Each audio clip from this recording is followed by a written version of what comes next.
Genesis 32. So Jacob went on his way, and the angels of God met him. When Jacob saw them, he exclaimed, "This is the camp of God." So he named that place Mahanaim. Jacob sent messengers on ahead to his brother Esau in the land of Seir, the region of Edom. He commanded them, "This is what you must say to my lord Esau.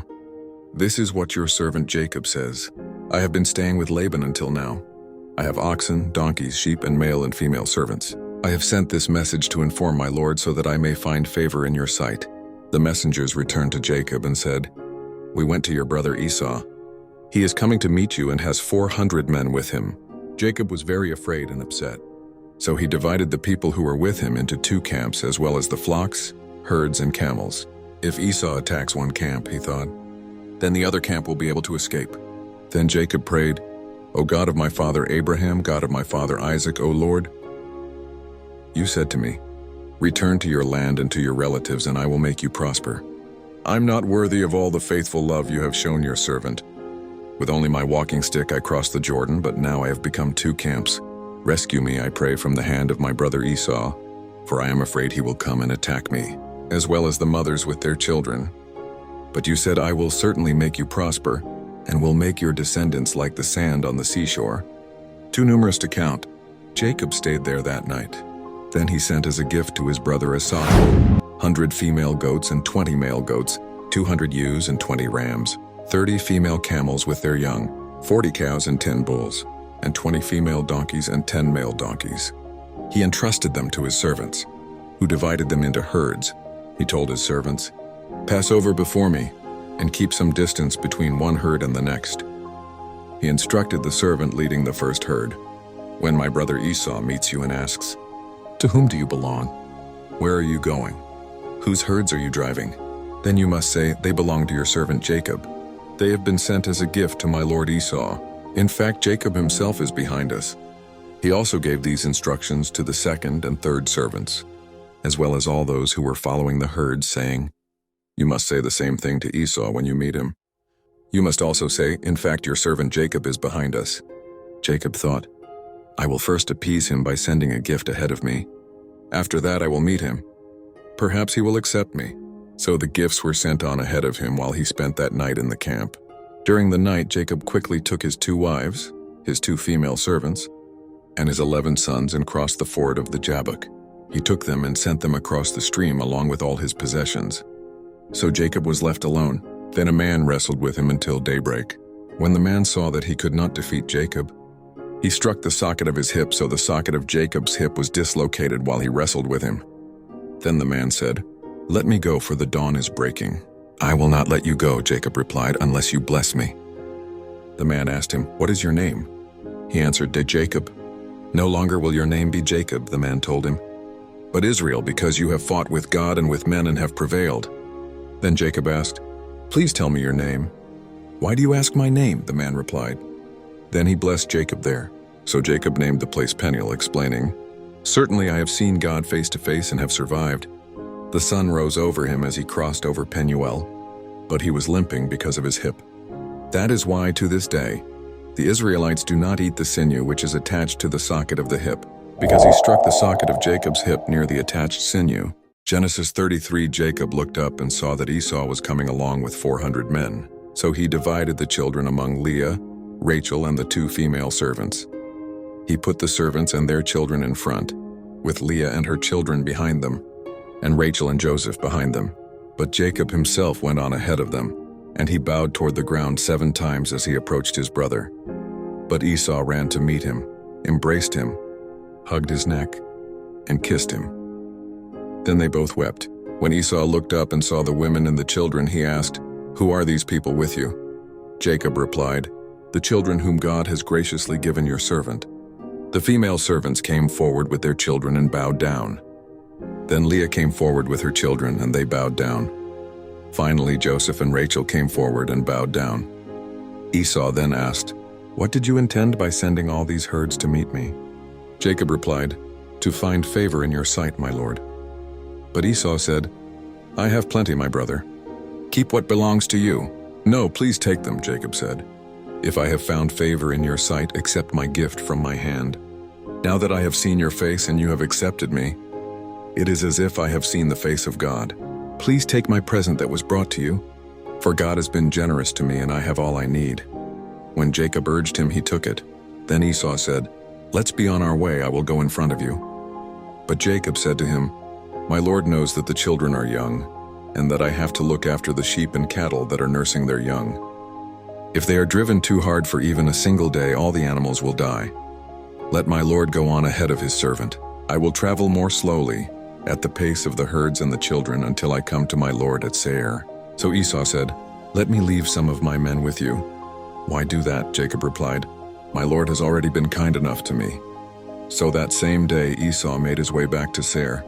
But Jacob traveled to Succoth, where he built himself a house and made shelters for his livestock. That is why the place was called Succoth.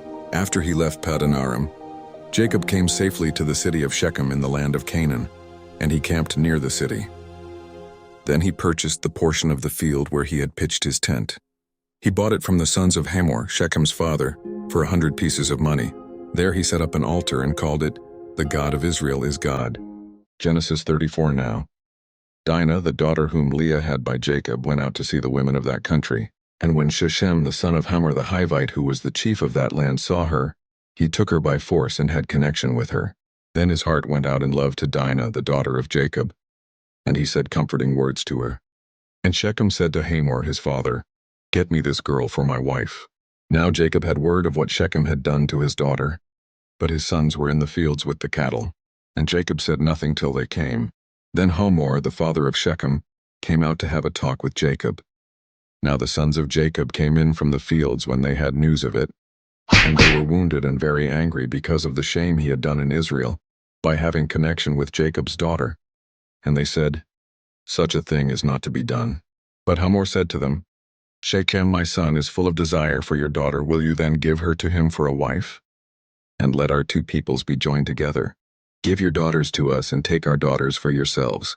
Go on living with us and the country will be open to you. Do trade and get property there." And Shechem said to her father and her brothers, "If you will give ear to my request, whatever you say I will give to you. However great you make the bride price and payment, I will give it. Only let me have the girl for my wife." But the sons of Jacob gave a false answer to Shechem and Hamor his father, because of what had been done to Dinah their sister.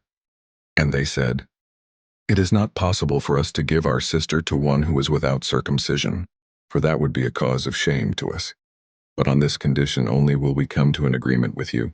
If every male among you becomes like us, and undergoes circumcision, then we will give our daughters to you and take your daughters to us and go on living with you as one people. But if you will not undergo circumcision, as we say, then we will take our daughter and go." And their words were pleasing to Hamor and his son Shechem. And without loss of time the young man did as they said, because he had delight in Jacob's daughter, and he was the noblest of his father's house. Then Hamor and Shechem his son went to the meeting place of their town, and said to the men of the town, "It is the desire of these men to be at peace with us. Let them then go on living in this country and doing trade here, for the country is wide open before them. Let us take their daughters as wives, and let us give them our daughters. But these men will make an agreement with us to go on living with us and to become one people, only on the condition that every male among us undergoes circumcision as they have done. Then will not their cattle and their goods and all their beasts be ours? So let us come to an agreement with them so that they may go on living with us." Then all the men of the town gave ear to the words of Hamor and Shechem his son, and every male in the town underwent circumcision. But on the third day after, before the wounds were well, two of the sons of Jacob, Simeon and Levi, Dinah's brothers, took their swords and came into the town by surprise and put all the males to death. And Hamor and his son they put to death with the sword. And they took Dinah from Shechem's house and went away. And the sons of Jacob came on them when they were wounded and made waste the town, because of what had been done to their sister. They took their flocks and their herds and their asses and everything in their town and in their fields, and all their wealth and all their little ones and their wives. Everything in their houses they took and made them waste. And Jacob said to Simeon and Levi, "You have made trouble for me and given me a bad name among the people of this country, among the Canaanites and the Perizzites. And because we are small in number, they will come together against me and make war on me, and it will be the end of me and all my people." But they said, "Were we to let him make use of our sister as a loose woman, Genesis 35. And God said to Jacob, "Go up now to Bethel and make your living place there, and put up an altar there to the God who came to you when you were in flight from your brother Esau." Then Jacob said to all his people, "Put away the strange gods which are among you, and make yourselves clean, and put on a change of clothing, and let us go up to Bethel, and there I will make an altar to God, who gave me an answer in the day of my trouble, and was with me wherever I went." Then they gave to Jacob all the strange gods which they had, and the rings which were in their ears, and Jacob put them away under the holy tree at Shechem. So they went on their journey, and the fear of God was on the towns round about, so that they made no attack on the sons of Jacob. And Jacob came to Luz in the land of Canaan, which is the same as Bethel, he and all his people, and there he made an altar, naming the place El Bethel, because it was there he had the vision of God when he was in flight from his brother. And Deborah, the servant who had taken care of Rebekah from her birth, came to her end, and was put to rest near Bethel, under the holy tree, and they gave it the name of Allon-Bacuth. Now when Jacob was on his way from Paddan Aram, God came to him again and, blessing him, said, "Jacob is your name, but it will be so no longer. From now your name will be Israel." So he was named Israel. And God said to him, "I am God, the ruler of all. Be fertile and have increase. A nation, truly a group of nations, will come from you, and kings will be your offspring. And the land which I gave to Abraham and Isaac, I will give to you, and to your seed after you I will give the land." Then God went up from him in the place where he had been talking with him, and Jacob put up a pillar in the place where he had been talking with God, and put a drink offering on it and oil, and he gave to the place where God had been talking with him the name of Bethel. So they went on from Bethel, and while they were still some distance from Ephrath, the pains of birth came on Rachel, and she had a hard time. And when her pain was very great, the woman who was helping her said, "Have no fear, for now you will have another son." And in the hour when her life went from her, for death came to her, she gave the child the name Benoni, but his father gave him the name of Benjamin. So Rachel came to her end and was put to rest on the road to Ephrath, which is Bethlehem. And Jacob put up a pillar on her resting place, which is named the pillar of the resting place of Rachel to this day. And Israel went journeying on and put up his tents on the other side of the tower of the flock.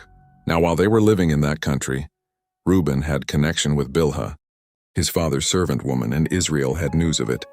Now Jacob had 12 sons, the sons of Leah, Reuben, Jacob's first son, and Simeon and Levi and Judah and Issachar and Zebulun, the sons of Rachel, Joseph and Benjamin, the sons of Bilhah, Rachel's servant, Dan and Naphtali, the sons of Zilpah, Leah's servant, Gad and Asher.